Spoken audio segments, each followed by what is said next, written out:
Good afternoon, everyone, and welcome to this online talk, part of our Art of Emotion series, looking at how our experience of art goes beyond aesthetics and theory, tapping into our emotional and sensory responses, reflecting what we see into how we feel. My name is Amy, and I'm from the audience engagement team at the NGV, and I will be your host today. Ordinarily, if this talk were being presented at the National Gallery of Victoria, I would begin by acknowledging that we meet on the lands of the Kulin people of Naarm, which we now know as Melbourne. And for me, that is still true. However, as we are coming to you remotely today, I would also like to acknowledge that many other people who are joining us may be on the lands of other traditional custodians. And I would like to extend respects to those communities wherever they are as well, and on behalf of our speakers today. I am delighted to introduce our speaker for today, Myles Russell-Cook, Curator of Indigenous Art. Today, Myles will explore melancholy through the art of Destiny Deacon, whose work sits in the uncomfortable yet compelling space halfway between comedy and tragedy, offering a nuanced, thoughtful, and at times intensely funny snapshot of contemporary Australian life. Over to you now, Myles. Thank you so much, Amy. And welcome everyone. So before I get into today's talk, I too would like to acknowledge that I'm coming to you from the unceded lands of the Wurundjeri and the Bunurong. It's on their ancestral lands that I live and work, and that the city of Melbourne is built. And even since COVID, now that so many of us are sharing our work and learning over the internet, we must always remember and pay respect to the knowledge that is embedded forever within Aboriginal custodianship of country. So as you probably know, this week is NAIDOC week, and NAIDOC week is a very special week for Aboriginal people, and it's really about celebrating Aboriginal and Torres Strait Islander history and culture and achievements.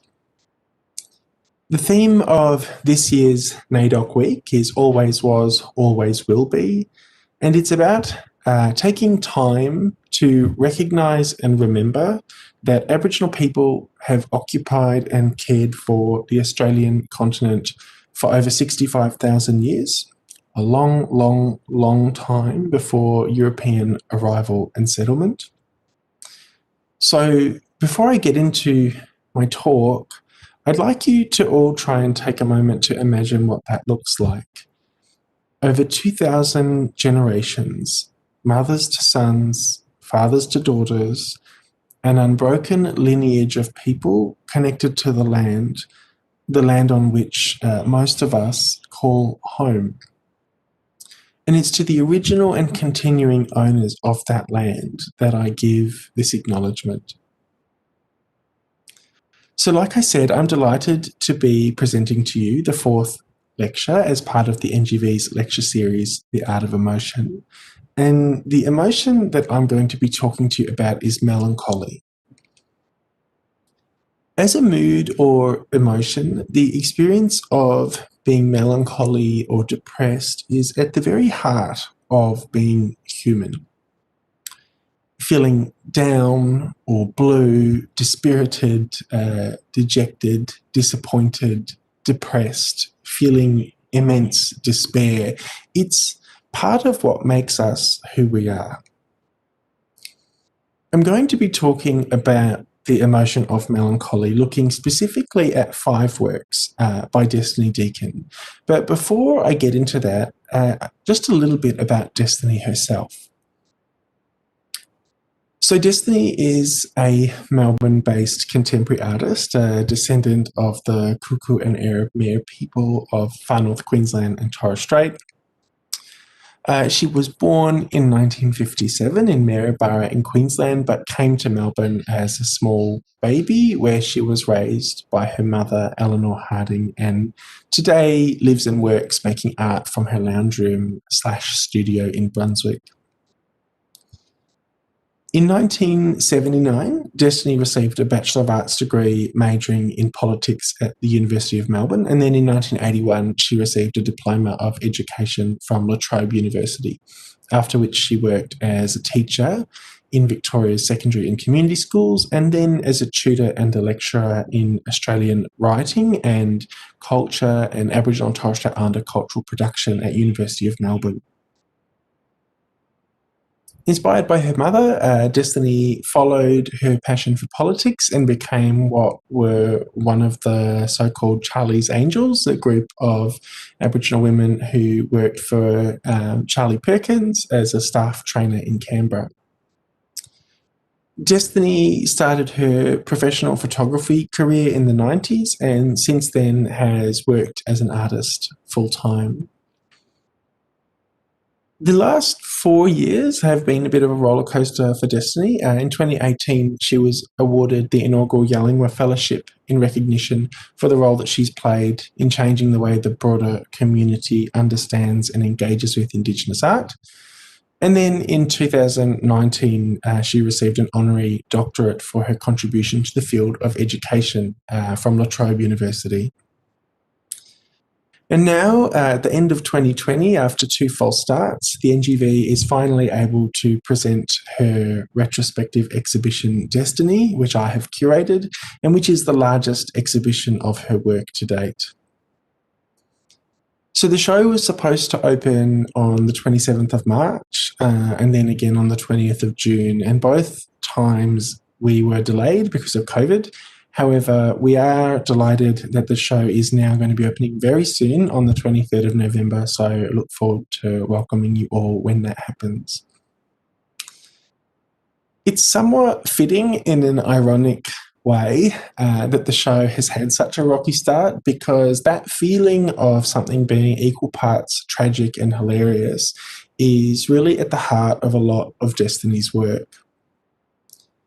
So throughout Stage 4 lockdown, watching the kind of ongoing delays to the show, it certainly filled me with a sense of melancholy, and I'm sure that that's a feeling that a lot of people at home have been experiencing too. Thankfully, Destiny is an artist who uses her work as a way of making sense of those feelings and sort of twisting them into something else.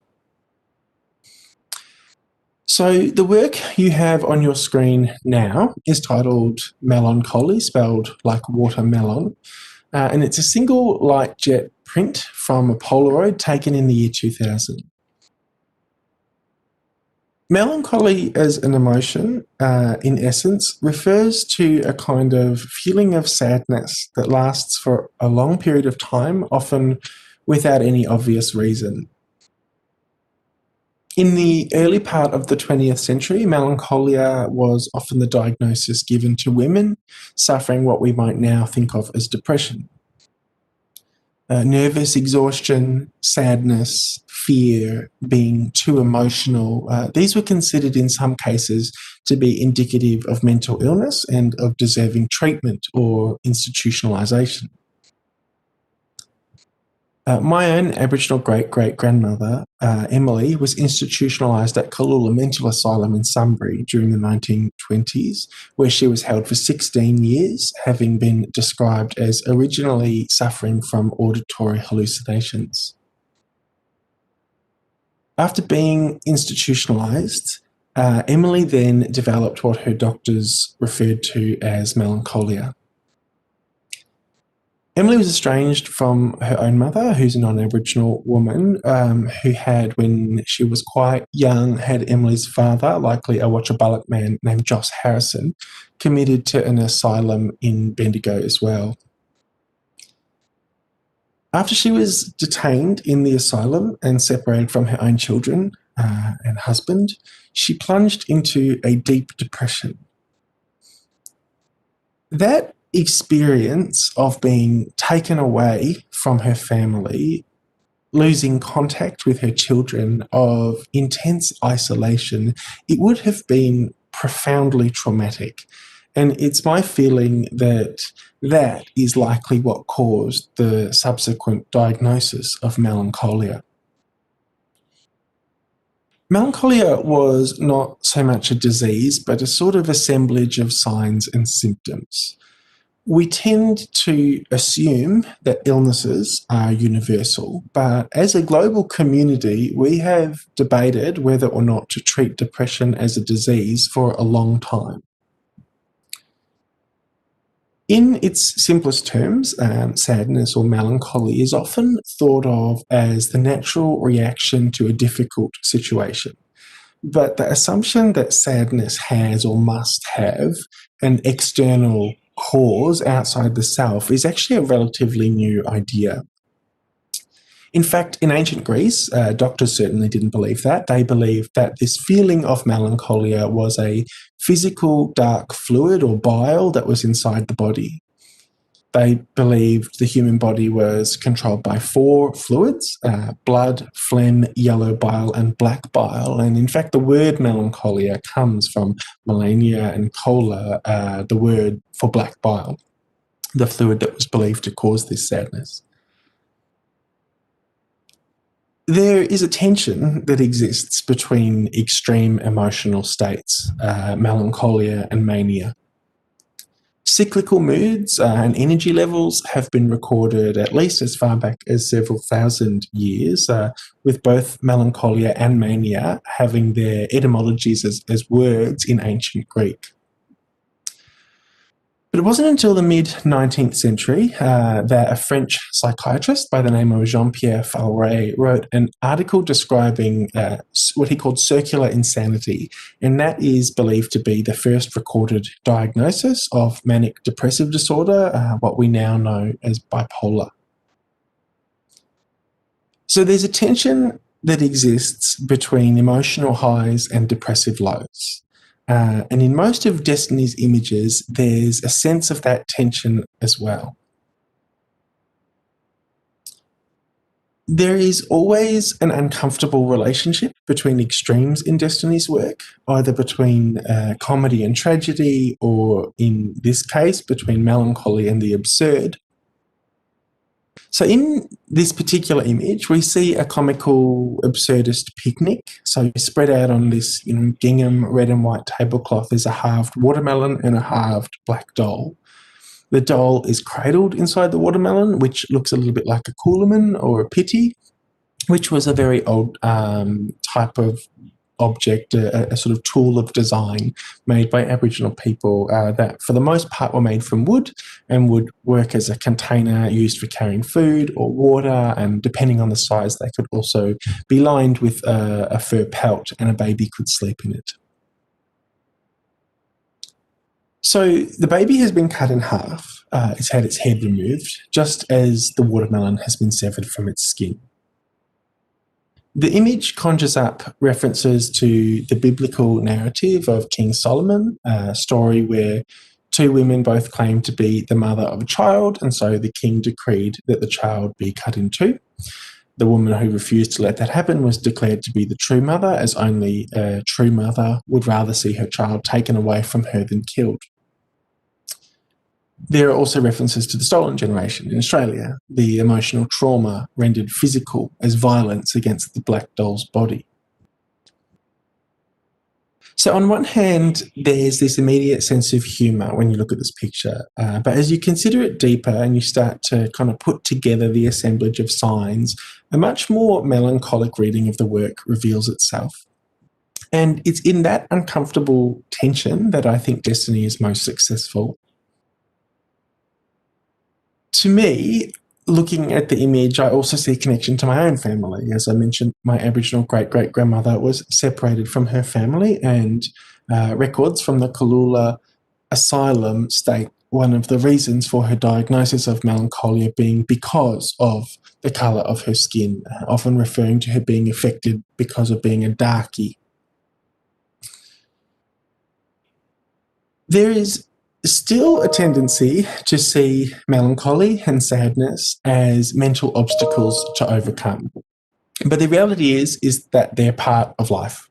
And if one has never experienced melancholy, then they have missed out on a distinct part of what it means to be a human being. In 1621, English scholar and author Robert Burton published a book from the album for the album Paradise Lost, titled The Anatomy of Melancholy. On the surface, The Anatomy of Melancholy is presented as a medical textbook exploring what we would now call clinical depression. But more than that, Burton talks about melancholy as a philosophical part of what it means to be a human being. In ancient Greek theatre, the inherent links between comedy and tragedy were often explored. The difference between a comedy and a tragedy is not necessarily in the subject matter, but in the way the story is told. In his satirical preface to the reader, Robert Burton, who actually published under the pseudonym Democritus Jr., wrote, "I write of melancholy by being busy to avoid melancholy." And this is really characteristic of the rest of the text, which is both satirical and serious in tone. Destiny's work too often sits in what I used to describe as an uncomfortable space, halfway between comedy and tragedy. But more and more as I look at her work, I've begun to see this as not an uncomfortable space at all, but rather as like two sides of the same coin. So this next image I want to share with you is another well-known work by Destiny that was taken in 1991, and it's a work called Black Like Me. So in this work, you can see that Destiny has snapped 3 Polaroids. One on the left is of a bamboo plate with an Aboriginal girl's face painted on it, and then the 2 images on the right are photographic portraits that have been painted onto black velvet. So like with the previous image, Melancholy, Destiny has recast the spelling here, which is something she's quite well known for. And this is actually widely credited as the first instance of an Aboriginal person using that spelling, B-L-A-K, to mean Indigenous, something which is now incredibly common. So Black Like Me takes its name from a book by John Howard Griffin, an autobiographical novel called Black Like Me, which is the true story of a white man who took large doses of the anti-vitiligo drug methoxylin and spent up to 15 hours a day under an ultraviolet lamp in order to change the appearance of his skin tone radically enough that he passed as black. He then underwent a journey into the deep south, undercover, so to speak. So I'd like you to now look at the 2 images on the right. These were originally taken in Arnhem Land by Swedish photographer Axel Poignant in 1952 when he visited the Aboriginal mission on Milingimbi Island. And Axel Poignant published these images in a book that was originally titled Piccaninny Walkabout and then later renamed to Bush Walkabout. So the story constructs a narrative about 2 Aboriginal children, Nullagundi, a boy, and Rikili, a girl. And the 2 images that Destiny has taken are from reproductions that were made from the book in the 1960s and then printed onto this black velvet. So Destiny's often said that there's a laugh and a tear in every picture, and in this case, she means that quite literally. So of the 2 images that Destiny has reproduced, in one, Rikili is laughing, and in the other one, she's crying.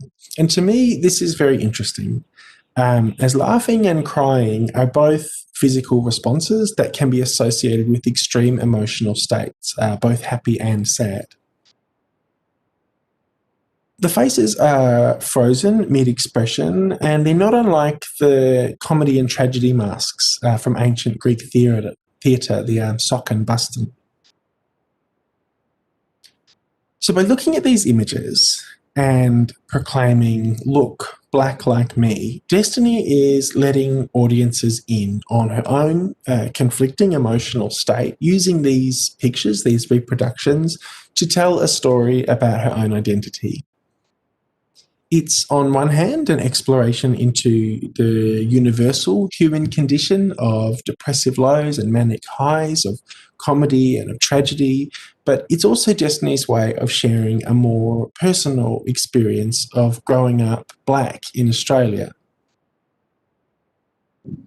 So as I said, Destiny changed the spelling of B-L-A-C-K to B-L-A-K, and she did this on one hand as a way of originating a version of the self that came entirely from within. She often jokes that she took the C out of Black Little C, an offensive slight that she remembers being taunted with a lot growing up in Port Melbourne. So there is an inherent duality in the work, which I find fascinating.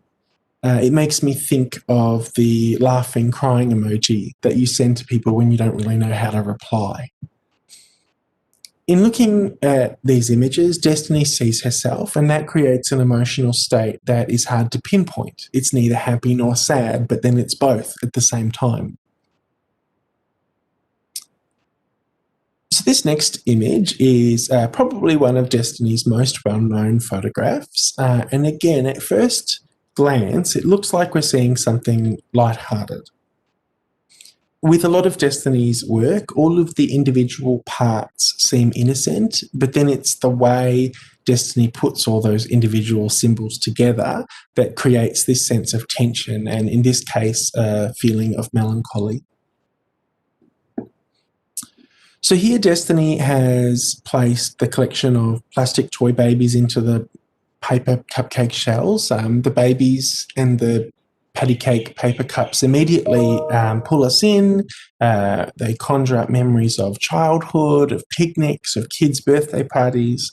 But then the image itself has been titled Adoption. It forces us to stop and to think, what is the connection between all the various parts in this image? What is the connection between Aboriginal children and babies, the word adoption, and the act of devouring something like its food? And that's when it sort of hits you that what Destiny's doing is she's using humour to connect the act of consuming, of overeating, with the forced adoption of Aboriginal children throughout Australian history. Australia obviously has a very shameful history of government-sanctioned Aboriginal child removal, the stolen generations. And so when you put it all together, the image becomes a coded dig. The more we understand it, the sadder it becomes. In The Anatomy of Melancholy, Robert Burton wrote, "He that increases wisdom increases sorrow." The Romantic poets in the 19th century believed that melancholy allowed us to more deeply feel and understand other profound emotions like beauty and joy. Destiny uses that funny feeling of sadness that an audience experiences looking at her work to help explain the trauma that Aboriginal people live with that comes from this disturbing chapter of Australia's quite recent history. Some scientists believe that sadness has value on a basic, tangible and evolutionary level, that crying and feeling withdrawn are physical expressions of suffering that can be immediately felt by other people. And that helps connect people to one another, sort of firming up family and social bonds so that a community can thrive as a whole. When I look at this image, I feel like I'm looking at a newborn hospital wing. You can almost hear the crying babies. But in this case, Destiny is reminding us that those children's tears and all those children that cried out for family, that happened while they were being forcibly separated, all in the name of racism. Destiny's often said that she likes to make people laugh, that way they don't feel the knife go in. And I think this next work does just that. So this image is called Here Come the Judge, and it takes its name from a 1968 comedy funk track of the same name by Dewey Pigmeat Markham. And Destiny's photo shows a brown soft toy with white and red stitching on its arms and legs, which looks a little bit like it's adorned with ceremonial body paint. And it lies with its arms outstretched in a Christ-like pose on top of what looks like a child's doona cover, decorated with green dinosaurs. Excuse me.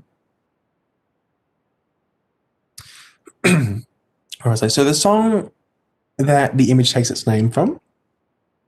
It starts with a judge calling out to a courtroom to attention, and he yells, "Hear ye, this court is now in session with Judge Pigmeat presiding." And it's this kind of comedy routine which ridicules the formalities of courtroom etiquette. One woman yells out, "Judge, your honourship, did I hear you say order in the courtroom?" To which the judge yells back, "Yes, I said order." And so she snaps back, "Well, then I'll take 2 cans of beer."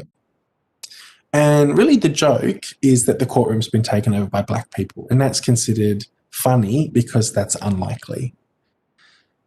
The judge keeps singing over and over, "I am the judge, I am the judge, everybody knows that I am the judge." And it's this kind of make-believe world, one where justice is in the hands of black people. So this year has been defined, among other things, by a spike in Black Lives Matter protests around the globe. Protests following the death of George Floyd, an unarmed black man killed by police in Minneapolis, has seen statues defaced, torn down across the United States and Australia. In the US, protests demanded that police be held accountable for black deaths in custody and or defunded. In Australia, protesters have demanded action on Aboriginal deaths in custody. Despite a historical royal commission into Aboriginal deaths in custody and a resulting report in 1991 that contained 339 recommendations, most of those recommendations have not been addressed as of 2020.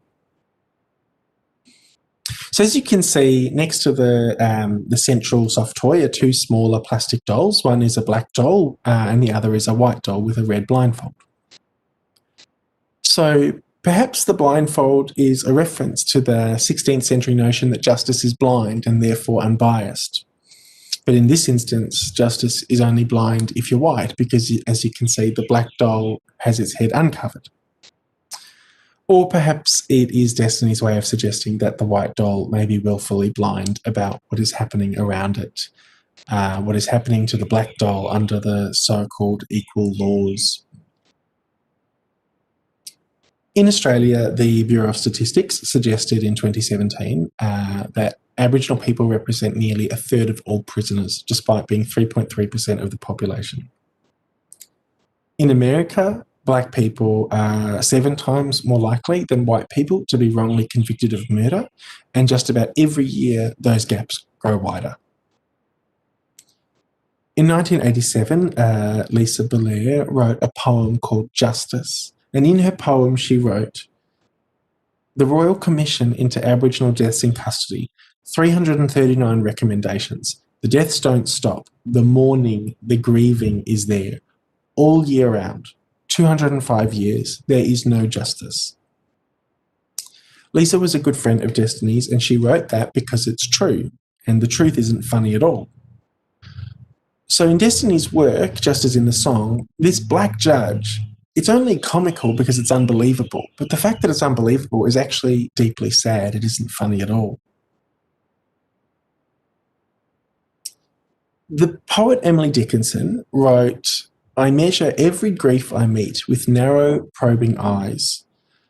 I wonder if it weighs like mine or has an easier size.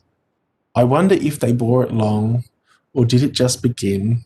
I could not tell the date of mine, it feels so old a pain." It's impossible to know if our grief feels the same as another person's grief. Emily Dickinson, like Destiny, simply explains how she sees grief in the world around her. But for many of us, it brings some measure of comfort to know that we're not the only ones who suffer. But for many Aboriginal people, knowing about the loss and suffering of our ancestors is also a kind of suffering in itself. There are plenty of critics who have described the concept of biologically inherited trauma as implausible, but only recently Genetic profiles taken of descendants of people who survived the Holocaust have shown that there are different stress hormone profiles predisposing those whose ancestors have experienced traumatic events to all sorts of depressive and anxiety disorders. That line in Emily Dickinson's poem, "I could not tell the date of my pain, it feels so old." It feels very appropriate to this reading of Destiny's work, where so much of the tragedy is a continuation from generations past. On a personal note, it makes me wonder in regard to my own family whether I carry some of that old pain. Melancholy and depression are often talked of as feelings in terms of being disconnected from the world or being cut off. But of course, depression and melancholy are forces in themselves. Melancholy can be understood as a force that connects us to the world, connects us to our family and our ancestors, as well as to the pain and suffering of people around the world as it happens. 2020 has provided an unusual opportunity for the world to connect through a shared experience of suffering. Coronavirus has affected nearly everyone on the planet in some way, and I think now more than ever we're faced with the idea that melancholy is a necessary part of the human condition in order for us to empathise with one another and hopefully create some sense of unity, some shared human experience. But, while coronavirus is as an experience something that we all share, it's of course the pain and suffering is not evenly distributed. You just turn on the news and you'll see how vastly different all of our individual experiences are. What we do share, though, is the feeling of melancholy. So I wanted to leave you with an image from 2017 titled "Smile." And going back to that comment I made earlier about how Destiny's work often makes me think about the laughing, crying emoji that I send when I don't know what else to reply. This image here appears a lot as part of Destiny's exhibition. It's on the doors that welcome visitors into the space. It's on the front cover of the catalogue. It occupies a wall on its own in the exhibition. It's even on T-shirts available through the gift shop. It's a deceptively simple picture, but in this picture, Destiny really cuts to the heart of that feeling that I've been talking about. At first glance, it's a happy face. On the surface, it looks just like the innocuous smiley face or the emoji. But as we break it down, each of the pieces that make up the composition are racially charged. The dolls' heads appear decapitated, floating in space, and then this op-shop bought boomerang is forcing them into this composition of a smile. As we look closer at the relationship between happiness and sadness and how Aboriginal people have our histories carrying with us, we can't help but think that we're only seeing half the picture. The dolls' heads aren't actually decapitated, they're poking through a sheet. And so I wonder what happens on the other side of that sheet. And that's, I think, what we're all left wondering. So I just wanted to end with a quote from Carl Jung, who said, "There is no coming to consciousness without some pain," which I thought was a nice quote to end on. And that's really all I have to say to you today. Thanks very much for tuning in. Bye for now. Wow. Thank you, Myles. What an incredible amount of information. So thank you so much for being with us today and sharing all of that. Such a pleasure. Wonderful. I'm very blown away actually by that. So thank you. And thank you to every one of you joining us as well today. For those who pre-registered for the event, we will be sending you an email survey shortly. So if you have time, please do share your experience with us. We do hope to see you online at another event soon. Up next, we have Asia Society and NGV, which is Tuesday, 17th of November. So do check that out on our website and have a lovely afternoon. Goodbye for now, everyone. Thanks, Amy. Bye.